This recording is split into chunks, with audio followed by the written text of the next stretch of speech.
I go live the exact moment my coffee machine decides to cleanse itself. So if you can hear some noise in the background, it's a celebration from my coffee machine of this big day, which is the 7-year anniversary for the Danish publication of my book, The Future is Feminine, 7 Facets of 21st Century Leadership. This book is close to my heart for many reasons. It has been born, was birthed out of many, I am about to say lifetimes. It has been in the brewing, in the collective culture for many centuries. And I am one of the many women who are waking up to a forgotten and buried and sometimes suppressed and in many ways hidden, mysterious, invisible power called the power of the feminine. And I have had to discover that power through suffering from being a daughter of the patriarchal system and not feeling like I fitted in. So I was raised in a Danish culture where you supposedly have a good balance between masculine and feminine values, but and I even grew up in the 70s where we were even more oriented towards equity in our Scandinavian societies. We were actually front runners of an equal equity between women and men, that everybody had equal rights, and the credo at the time was there is no difference between men and women. In other words, there is no difference between the masculine and the feminine. So I grew up in a society making me believe that there was no difference. And I grew up in a family with 3 brothers and a sister, and I just experienced that as much as I adore my brothers and admire them and think they're amazing people and full of heart and lots of good qualities, I just didn't feel like I was exactly like them. I felt that they had a brotherhood, they had some traits that were alike in them, and I just didn't feel that I was like them. I didn't think, my experience was not that there is no difference between men and women and the masculine and the feminine. I felt like a pink sheep in my family. I felt like I was much more oriented towards something that I didn't actually really know what was. So from an early age, I was on a quest to find out. And in the beginning of my journey, I did my best to adapt to the society I grew up in, and I was fortunate enough to spend my childhood in an international environment, in an international European school. And this system was very oriented towards what I would today call yang-oriented or masculine values, rational mind, focused, being goal-oriented, being results-oriented, and less on how do you actually get to that goal. So in the beginning of my life, I was training my masculine muscle and becoming really good at what you could say being action-oriented, creating results, and not caring so much about how that actually felt in my own system. And if I had to put a lot of pressure on myself, and if I had to skip sleep to get my results, and if I had to not care for my body in order to get the results, and if I had to just really squeeze myself in order to get those results. And at a certain point, I started to feel there must be another way. And I felt that what was me, my strengths, and my special qualities as a woman were really not getting fully used. So I got on a quest to find out what is that other power that I can also feel in me that I don't feel gets enough oxygen as it is of now. And so that put me on a quest to find out what is the feminine. And I was fortunate enough to meet people along the way who pointed me in the right direction. And I have a very long list of people to thank for their help. And yeah, I will make that list in my new book somewhere. So, because it's so important also to honor the people who were a little bit ahead of. It's always important to honor our mentors and the people who actually showed us the way. But I was fortunate enough to be pointed in the right direction and finding out more and more and more about the power of the feminine and this other power we all have within us, whether we are men or women. Because this was one of the things I found out along my way, that first of all, yes, there's a difference between men and women, but what we do have in common is that we all, regardless of gender, have access, and actually we have an invitation, all of us, to have equal access to the full spectrum of the masculine within us and the full spectrum of the feminine within us. It's not so that any gender on this planet does not have access to feminine qualities or masculine qualities. We all have access to all of it. But the question is, if we know and if we have activated those powers in many, many, many, many people, some of those powers along that spectrum of the masculine and feminine, some of those powers are dormant. And for many, many people, some of those powers are, if they're not dormant, they're not really well cultivated. So what I found out along the way is that, wow, all of us have a very broad spectrum of qualities that we can draw on for any task, such as healing the world, such as bringing our organizations into balance, such as being balanced human beings, such as living in peace and harmony, such as creating great families, great relationships. We all have access to all of it. But for most people, in order to awaken all of those qualities, there is a journey that comes before that full blossoming. And I got really passionate about that journey. I got passionate about that journey, being on that journey myself. And as soon as I found out what that journey brought with it, how I expanded from being on that journey, and how I kept discovering new qualities and new ways of being in life, and new ways of creating results, and new ways of being more creative and more happy and get more inner peace, the more I got interested in sharing what I found with other people. And this is how my company Illumina International was born. The company name Illumina is actually Latin. It's a feminine Latin verb, and it means please enlighten me.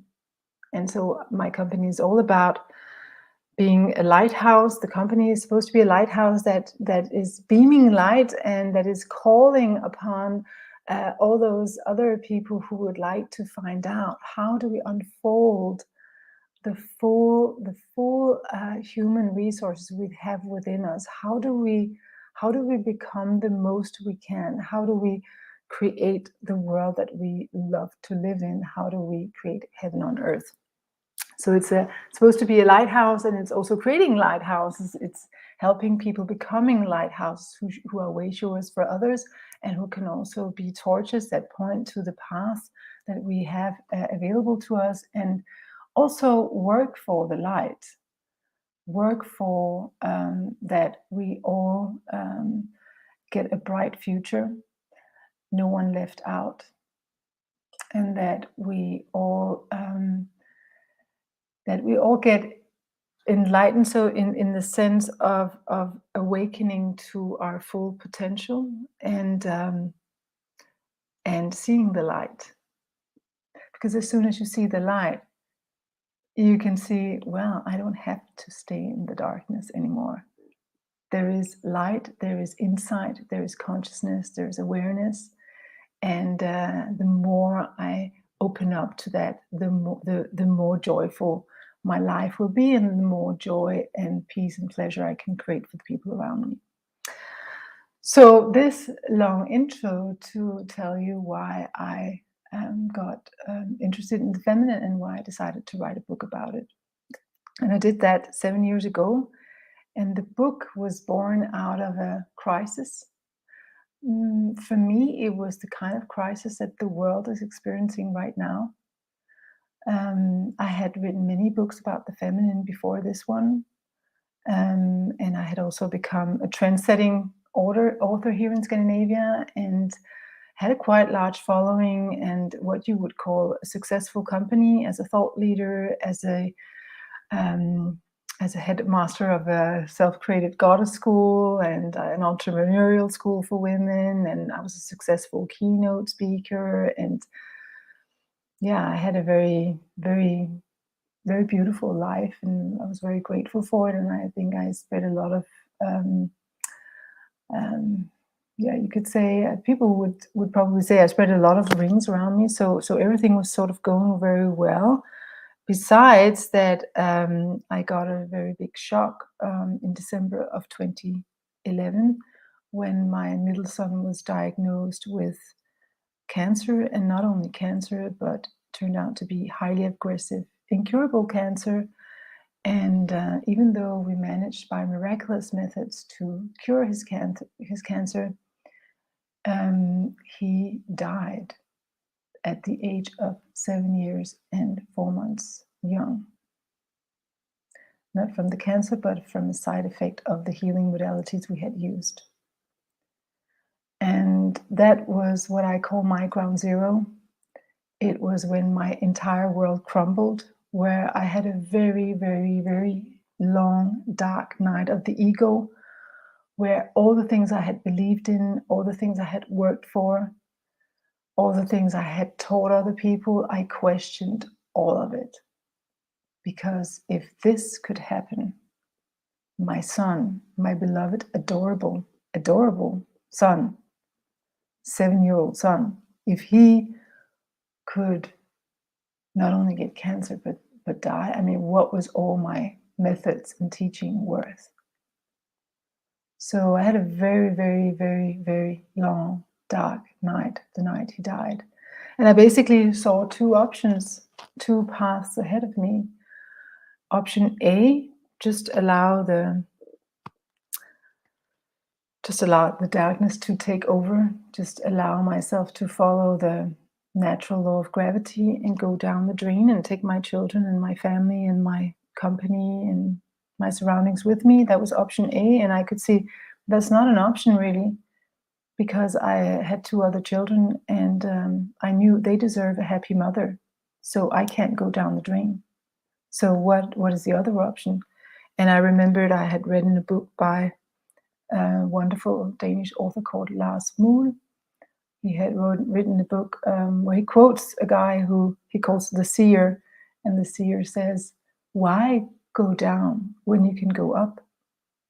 And so I decided, well, I will go up instead of down. And from that decision unfolded a completely different world. I met new kinds of people. I got introduced to new modalities, new methods, new tools. A new path unfolded. And I cannot thank all the people who helped me enough. Again, we all need guides along the way in order to expand and in order to unfold our full potential. So thank you so much. You know who you are. But I could definitely not continue to do what I did before. I looked back at my old life and I was like, I just made this humongous transformation. I just got, I just crossed a bridge that few people cross. Most of us do not choose suffering and pain voluntarily. It's something that we are served on a plate from life. We don't choose to, well, most of us don't choose to be in a war, to get sick, or to get divorced, or to get, and some of us do, but many of us don't choose what happens to us. I know I've been working with the with the human's ability to take leadership for what happens in our lives. But here I'd like to quote my beloved brother Christian, who once said these beautiful words. He's an engineer, and he said, well, in the engineering work, we always talk about control the controllables. And I also believe this applies to philosophy of life and our ability to control our lives. We can control the controllables, and the controllables are our thoughts, and we can control how we handle our emotions. We can control the choices we make in our lives. We can control the interpretations we make of what happens to us. We can control the actions we choose to participate in or not, the contribution we choose to give to the world or not. We can control all that. We can control how we relate to other people, how we choose to see other people or not. We can choose if we want a relationship to the divine around us or to the collective intelligence or whatever you want to call it. We can choose that as well. We can choose to listen if we want to listen to what wants to happen, or listen to the larger whole or not. We have so many choices, but in my opinion and in my experience, we cannot control all the things that happen to us. We are part of an enormous web that is completely impossible for any human to have the full perspective of. There are more and more people who have more and more perspective of the bigger picture, and thank God for that, because it's really amazing what they see and how much we are learning about the larger whole. But I have never seen or met anybody who has the complete overview. It's simply arrogant to think that we could have that. So sometimes things happen to us that we cannot control. And when that happens, we do have that choice. Do we want to go up or do we want to go down? And I really had the experience that once you cross one of those bridges that are not voluntarily crosses, you get access to something you couldn't access otherwise. And that's the gift of crossing that bridge. You get access to an experience, to a pain, to insight you don't get on the comfortable side of life. And that's what happened to me. And because of that, I wanted to contribute with the depth and the heights and the widths that I got access to from crossing that bridge, that involuntary bridge. And this is why I decided to spend 3 months in what I call the fertile void, where I did not know, my old identity was gone. I was no longer the same woman, person, mother. And I knew I wanted to go up instead of down, so I knew the direction. I had set my GPS, but I wasn't there yet at all. So I spent 3 months in that what I call fertile void, and I listened. So that's a very feminine quality, to listen. Be quiet. Be still. Listen. Be open. Not knowing beforehand. Be open and listen. And be patient. Because, of course, I was eager to get moving. And what about my company? And what about my life? I wanted my life to move on. But life has its own cyclic rhythm, just like nature. I mean, there is winter, spring, summer, fall. And even though you are in winter and you would like it to be summer, you need to go through spring first, at least when nature works as nature is organized to do. So you cannot skip spring. You can't, I mean, I know our culture loves to do that, and that's one of the problems in our culture, and that's what has created so many problems, this only focusing on the results. I want to go from winter directly to summer so I can harvest. No, that's not how life works. So I had to wait and be patient. And one day the idea came to me to write the book that I had always been pregnant with, so to speak. An argument, a scientific and business-oriented argument for the value of the feminine in this world. And so when the idea came to me, I wrote a synopsis and I sent it to the most prestigious business publisher in Denmark, because I wanted a serious publisher to give it the stamp of quality and the stamp of, you need to take this seriously. And I was very fortunate that this publisher, Gyldendal Business, they took on the book and they said, we haven't published a book about this topic in 10 years, but we'll take that one. And that gave me a handle. That gave me something to hold on to in this long, long, long journey of healing that awaited myself and my family, my children, my company. So that was how this book that you see in the background here, I don't know, how can I point? Can you see it in the background? It has a spiral because it's about evolution, and it's about how we as a species have evolved through many phases, just like the nature, many phases in life. And now we've come to the time where we have entered the era of the feminine. And the book talks about why this is and how that looks, and how do we adapt to that. So it talks about the 7 facets of 21st century leadership is sort of the GPS to this new era that is a lot more feminine than the era we come from.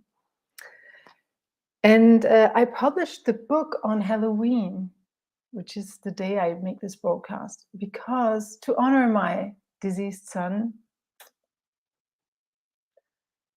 and to talk about the feminine quality of rebirth, because that's what the feminine is able to do, is to regenerate, rebirth, turn darkness into light, be an alchemist in life and business. And I think this quality is what we all need now. We have a world that is crumbling.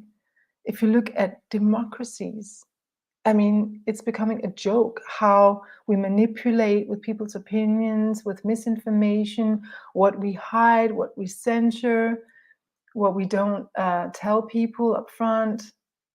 It's becoming a joke. Democracies I mean, what we have fought so hard for in the free world is now being hijacked by AI, by technology companies, by all kinds of companies who are more interested in profits than in people and peace and planet. So that is squeezing our beautiful world, our human family, and our beautiful planet. That's just one aspect. Then we have climate crisis, then we have ecocide, and I mean, we have so many crises that it's now called the era of polycrisis. And so, yes, we are in a time of death, and many serious scientists, philosophers, witnesses, thought leaders of all kinds are really speaking with big letters, saying, stop, we are heading for human extinction. And I know that something in you, if you hear this, might say, yeah, sure, you're making it too serious, because most of us cannot bear to face that this is actually, I mean, it's actually true. It's actually true. We are actually cutting the branch of the tree where we are sitting ourselves. So it is a time of death. But the power of the feminine, as I said, is the power of rebirth. And I experienced that myself. Yes, the old me was dying and actually was completely dead. I was never going to return to that innocence and that joyful, I just go about living my life and enjoy my privileges in this Western free world as a Western free woman, exploring her femininity and da. I will never go back to that light, in the sense of not light, but light living. I became, life became much more, I got access to, or I experienced the seriousness and the heaviness of the darkness. But I really would like to quote actually a man. I think it was Churchill who was known for saying, if you find yourself in a dark tunnel, keep walking. And I think he actually demonstrated that very well in his leadership in World War II. And it's also a divine feminine quality. We have Persephone, the Greek goddess, who is walking through the tunnel of death and meeting all kinds of horrors along the way. But she does come out on the other side. And when she comes out on the other side, she has a lot of medicine that she can bring to the rest of the world. And this is what I feel that happened to me. So the medicine that the book wants to bring is the medicine of the feminine, saying, yes, what our world got into balance because for thousands of years we did suppress the feminine, and we did put lid on the power of the feminine, and we made all of us believe that the feminine was secondary to the masculine, and that the masculine was more important than the feminine, and that if you had feminine qualities, you were not as worthy in business as you would be if you had masculine qualities. So this is why we see that a lot of women who have climbed to the top on the career ladder are actually very masculine in their style, and definitely the last word they want to be associated with is feminine, because feminine is considered something that takes away their status and power. They do not want to be associated with the feminine because they associate the feminine with softness, passiveness, weakness, emotionality, just something they don't want to be associated with. So it's better to be associated with being tough, with being action-oriented, with being stern, with being like hard as steel. So, and we also see a lot of male leaders being very, very, of course, masculinely dominated. But the clock has shifted. The clock has shifted from the very masculine era, and we are now in the very, very, very beginning of the more feminine era.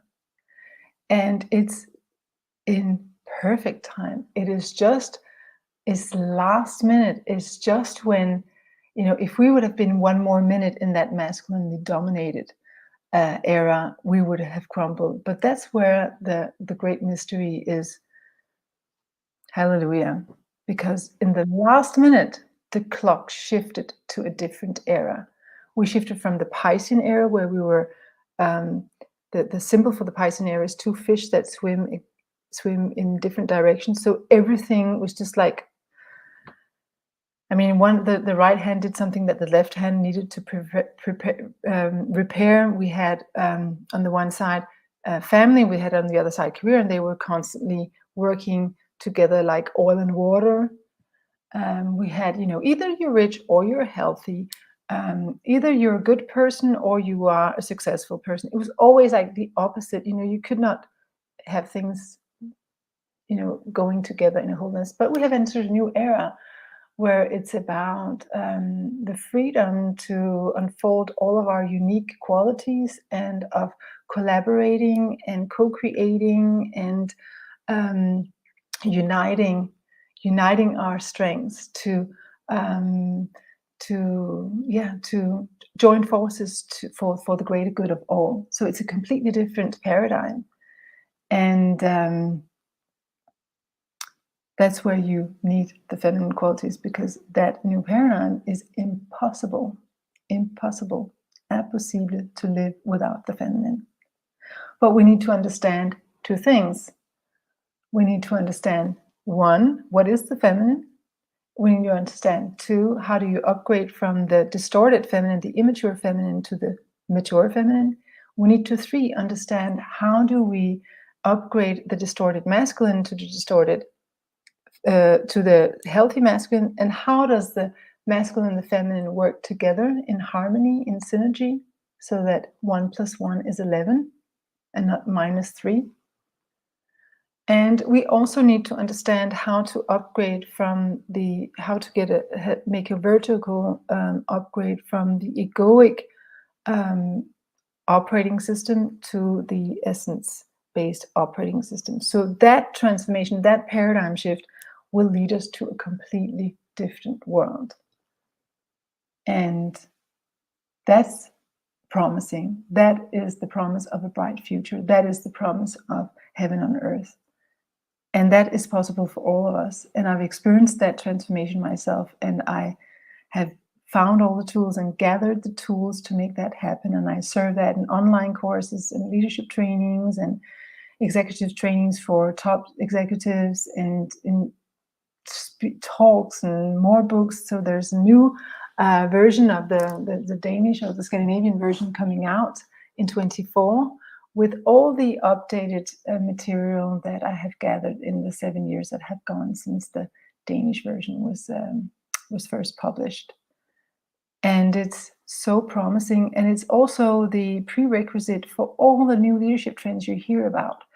So, for example, one of the leadership trends that I'm really fond of and we hear a lot about is called the regenerative leadership trend. And regenerative is the feminine quality of being able to regenerate, to rebirth in a new version, to instead of degenerate and destroy, and to regenerate. And this is what we need to do because we have destroyed so much.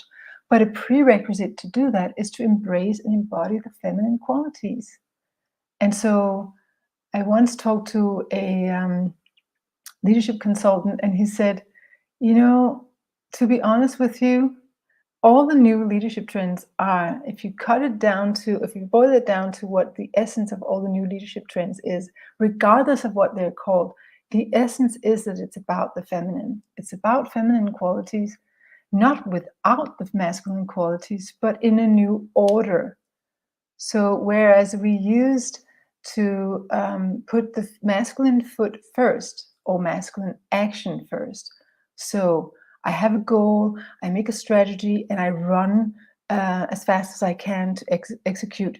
Listen to the word execute the strategy. So it's a very military word that we use to make things happen. So that's the way we used to do things. But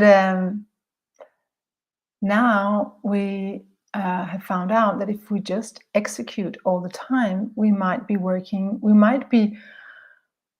so hard to climb a ladder only to find out that it's leaning against the wrong wall. And this is what we're finding out now. Okay, so we have been so good at creating industrialized agriculture, but it's creating water that is polluted, that our children are drinking, so there's pesticides in their urine. It's creating food that is poisoned, that makes us sick, that gives us cancer. I mean, that's not a good solution for our world food situation. We're spending so much money on weapons that if we just took all the budget for 8 days and put it into education, we'd get everybody on the planet a free education. So there's also an imbalance there. The world is owned by 1%, and 99% are just, slaves of, trying to get by. And then of course you have some people in the middle, but it's an incredible imbalance. We are on the verge of rising the climate temperature to an unlivable situation in many parts of the world, and probably we'll see a future where we'll have to move around and be like nomads and going for where the weather is bearable. So in 4 generations, every country might be just disappeared and dissolved into one big earth that we share, and then we move about to where the climate is bearable. Who knows? So the old ways don't work anymore. We absolutely need to do things differently. And what we need to do is to put the feminine foot first, take the first step with the feminine foot, and then support it with the masculine action. So that the feminine is, the mature feminine is using our intuition, our connection to the whole, is not only using our head, but using our whole selves, including the body, of course. Embodied leadership rather than just rational leadership. It's about listening to, it's about relational intelligence, that I'm not alone in the world. I'm here with a lot of other people. We all have to be here. So how can we be here in a way that works for all? There are ways, there are peaceful ways, but it requires that we don't insist on my way or the highway, but that we use our relational intelligence to create something that works for everybody. Actually, I brought this picture that my beloved friend Oti has helped me made, and it would never be so beautiful if she hadn't helped me, because I'm not really a good painter. But I brought it because this symbol is actually a symbol of a healthy dynamic between the masculine and the feminine. Is that it's flowing equally. So it's like the flow between give and take, but it's also the flow between the masculine and the feminine, helping each other, assisting each other, not being enemies of each other, not one trying to be better than the other or suppressing the other, but flowing gently and actually regeneratively, because it's like you're not using any energy, because it's generating energy and then it's receiving energy and generating and receiving. So that's what we need to do now, to put the feminine foot first. And then, so reflection first, action afterwards, vision first, and then support it with action.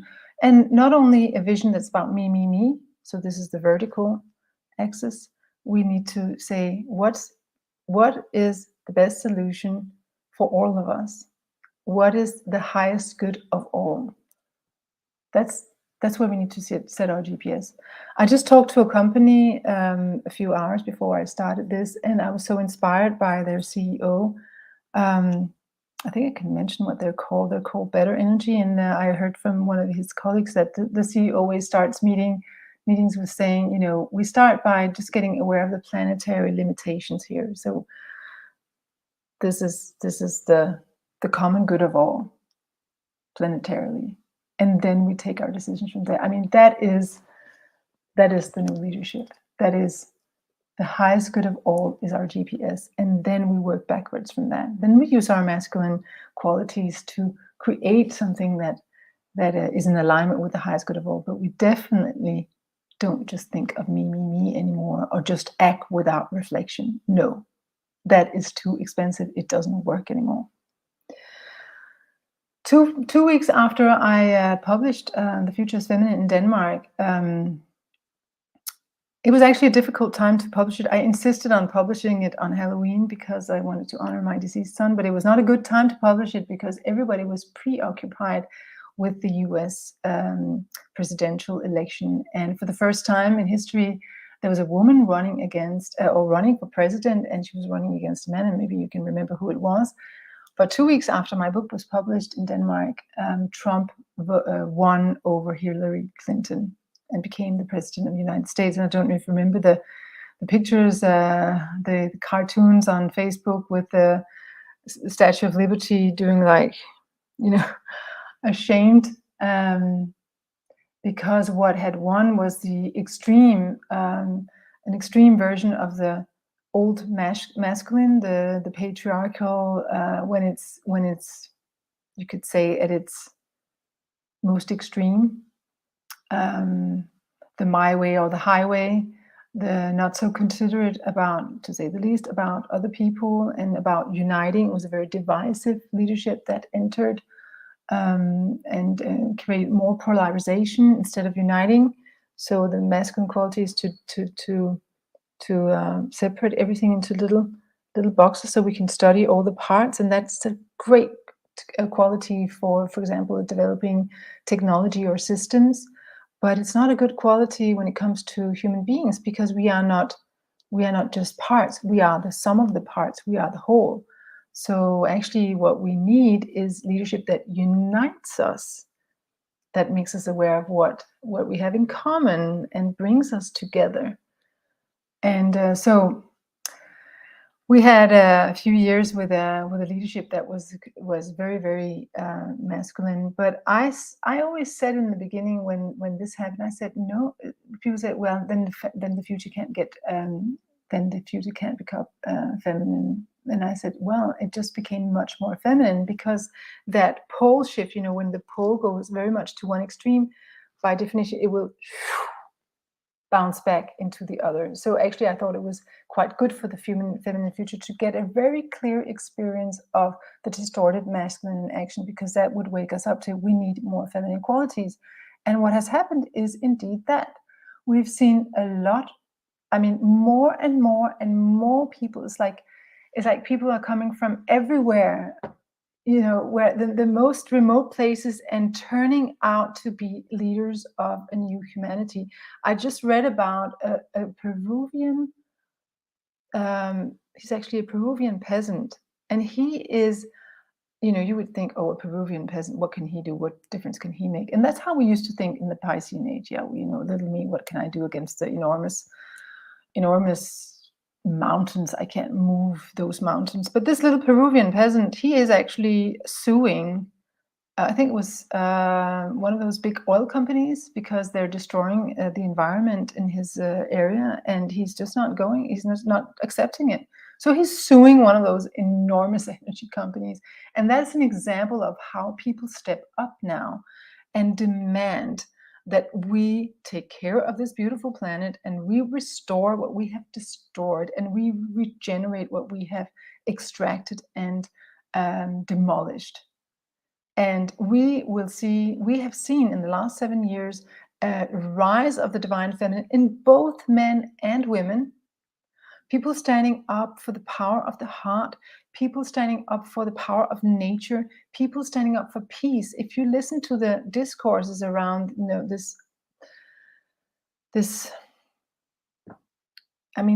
all these devastating wars going on around the globe right now.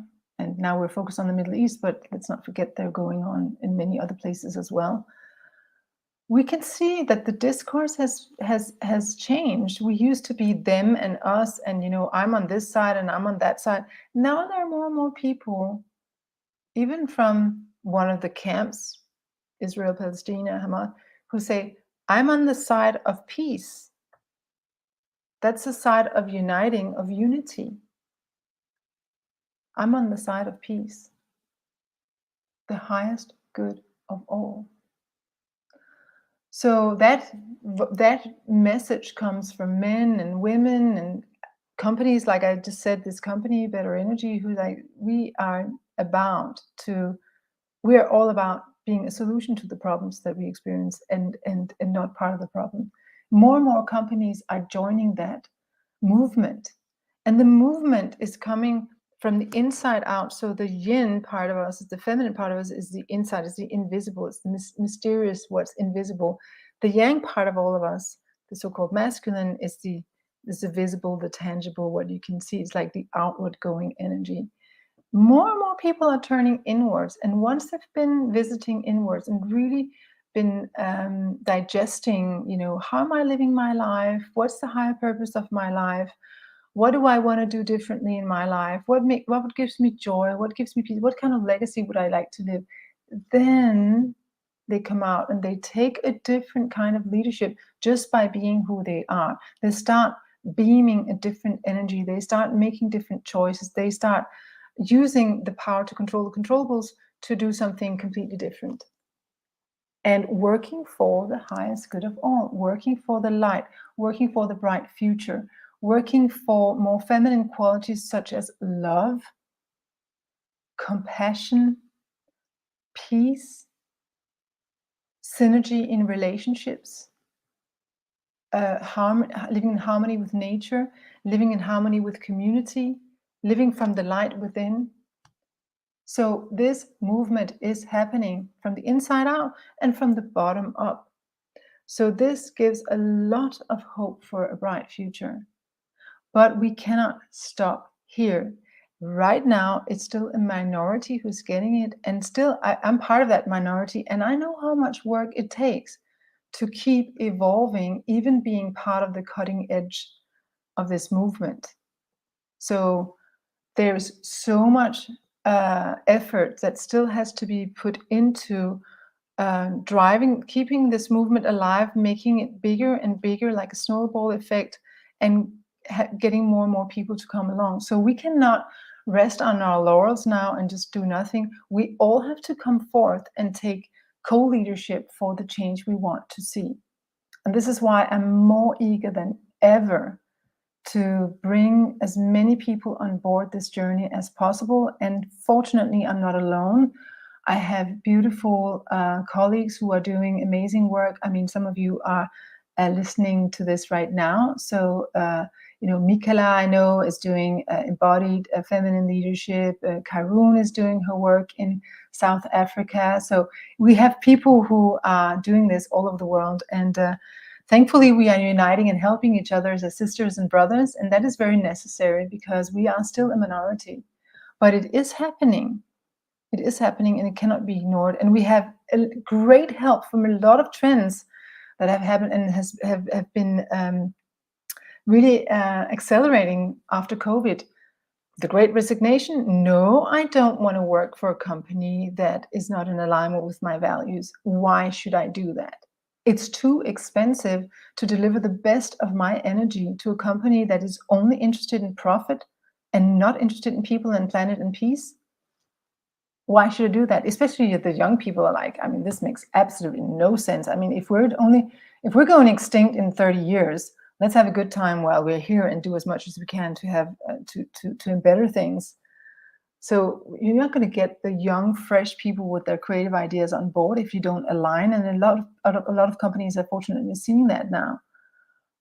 We even see climate resignation. So young people, especially, but a lot of other people as well, resigning from companies who are not operating in alignment with the laws of nature. Just no thanks. I'm not going to support it. So we see that more and more. Quiet quitting. Well, if I stay here in this company, you pay me my wages, but I'm not going to make an effort to make this company even more successful. I'm going to do my job, and then I go home, and then I do what I'm really interested in, which is a lot about expanding as a human being. And then one day, when I will have the strength, I will quit even a company that pays my rent, because I'm actually more interested in living in integrity and in living my authentic life. So the trends that were predicted in the book, The Future is Feminine, are actually manifesting more and more. And that is a great pleasure to see that, yes, we are moving in the right direction. I never doubted that, but still, it has actually surprised me to see how fast we're moving, because it is going very fast. And that is because we are now hitting the place on the curve, on the curve of changes, where it's going towards endless changes, endless rapid changes. So changes are going to happen very, very, very, very fast now. That means all the bad things we have set in motion and that we have not yet stopped, they're going to evolve fast. So that's the hyper danger we all live in. But it also means that all the efforts you make to wake up and to take leadership for a brighter future, they will also go fast, much faster. I mean, I've been in this field for 30 years. Now I can pass on in 9 months or 2 years what has taken me so long to learn. So that's just an example of how things go faster. But you have to do the work, because the negative curve is also going faster. So who's going to win? And right now there are very, very much fewer people on the curve of doing something that is on the side of a bright future for all, not just for a very select few who has the money and the power, but for all. There's very many fewer people there. So everybody who wants to vote for a bright future need to take a decision now. Which side are you on? And then start feeding the side of the bright future if you want to have the chance to experience that. And that requires inner work.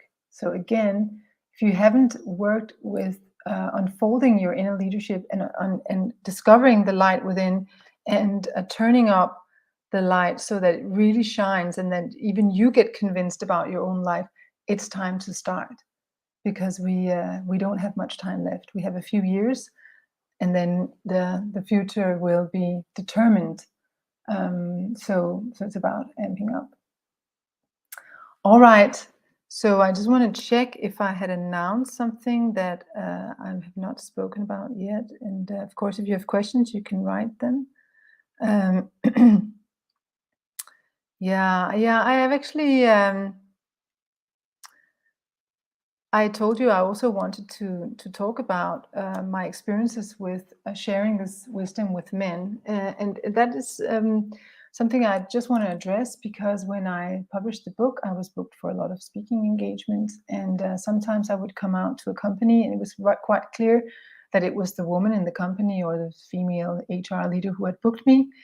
And then I would have these masculine CEOs sitting like this. Okay, why do we have to hear about a book called The Future is Feminine? I mean, uh, who has a cocktail? And then I started talking, and then they got more and more and more interesting and took notes and was like really eager to learn. And then afterwards, they would say to me, this book is so relevant and it's so interesting, and it's just about what we're working on understanding. And so it's like, it could not be more pertinent to our needs. Why did you ruin your business and your influence by calling the book "The Future is Feminine"? And then I responded, well, because I am willing to invest 5 years of my life in cleansing that expression from all the negative associations with the feminine. So it's a job I've given myself, and I don't know if it's a great job. It's not a job that I would necessarily recommend unless you want to participate in this movement. Because one thing that is actually um, something that grieves me when I work in this field is that not more women support the feminine. I mean, even the people that you should think would support the feminine, they do that undercover. They would not say out loud, I support the feminine, or they would not talk about themselves as feminine.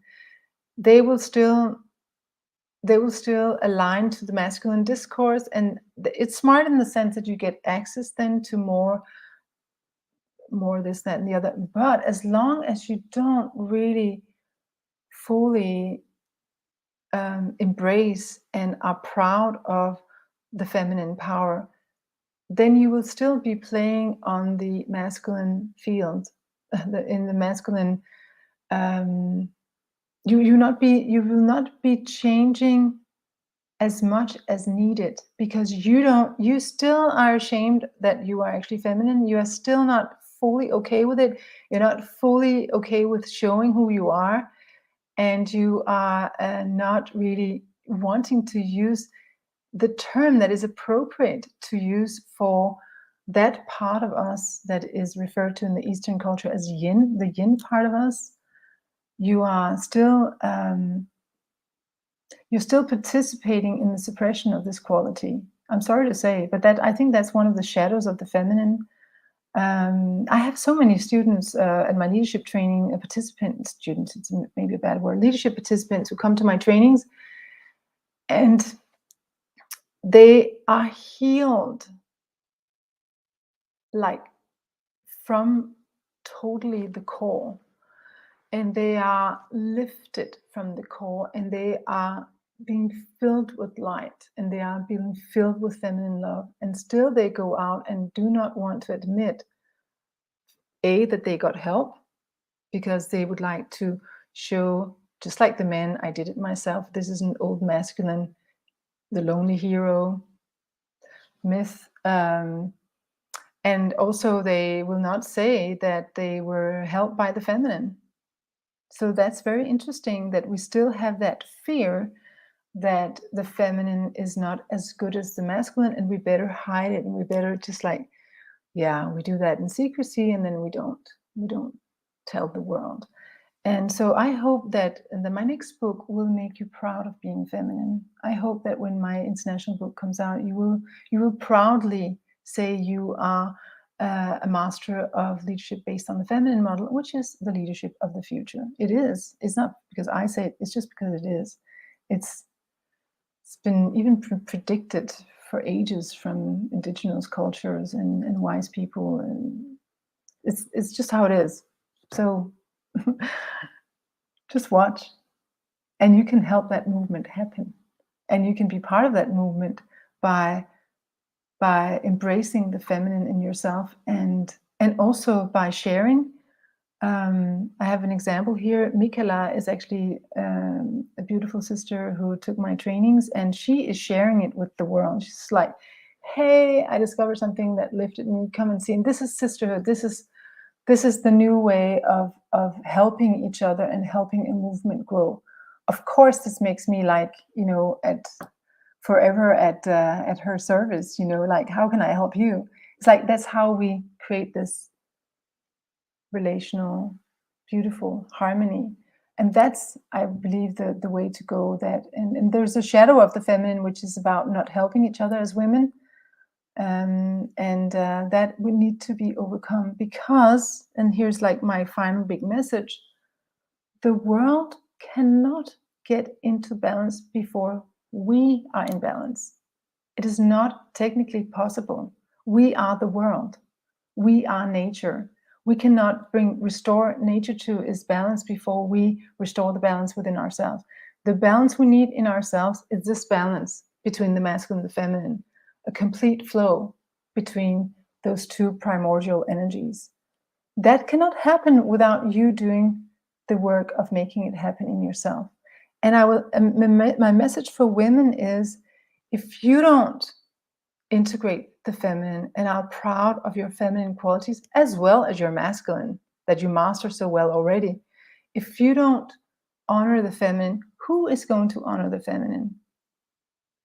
The men? Why should they? Why should they honor something that you don't honor yourself? So for women, I would say the job is to integrate the feminine, and I can help you do that in record time. And it's a pleasurable process, and you will enjoy everything you find in there, the mysterious feminine. It's a wonderful, wonderful set of qualities to unfold. So for women, the job is to reawaken your connection to the divine feminine within you. And for the gentlemen who are watching this and interested in this, you have to heal. You also have to heal the suppression of the masculine paradigm, because a lot of you have been working way too hard, way too long, and there are other ways of doing things that enable you to, as my friend Jens Schulze, he taught me this term, to achieve more with less. That is possible for men as well. And so you have much more free time and much more surplus for your family and for your health and everything else that's important for you. So for men, the job is to double your power, to understand that you too have access to everything that makes a good female leader a good female leader, or everything that makes a good female leader a good leader. You have access to the same, and you can unfold that, you can unpack that, and I can also help you do that in record time, and many other people can help you. But this is one of my specialties. I'm just good at that because I've been doing that for so many years for myself and for countless others. This is the job for each of us, and we can do it together, or we can do it in brotherhoods and sisterhoods. But the important thing is that we do it, and before we do it, we will not be able to create a world that works for all. I think we can agree that that's a good goal to have, because when we, if a world doesn't work for all, it actually doesn't really work for ourselves either. You can have, there's an old saying, when the last fish has been caught and the last tree has been cut, you will realize that you cannot eat money. So destroying our natural environment, destroying our world, and killing people around you is not going to be helpful in the long run. We have an interest in understanding that we are all from the same source. We are part of the same, we're breathing the same air. We are made of the same material. We are actually all united in one big web. And if we fill that web with love and light, we will all have a much better time from now on and into eternity. So I hope I have reminded you of what you already know, because we know that deep in our hearts. And if we dig deep enough, we get to that. If we go under all the trauma and all the layers of cultural shaping and cultural conditioning, we can get into that core. And this is who we really are. And this is the job of the 21st century. to align with who we really are, so we can create the world that is possible for all. Thank you so much for those who listened to this live, and thank you so much to all of those who bought my book. Thank you to all of those who will get interested in my new book coming out in the spring of 24. And thank you for all who will join this movement for a bright future at home, at work, and in the world.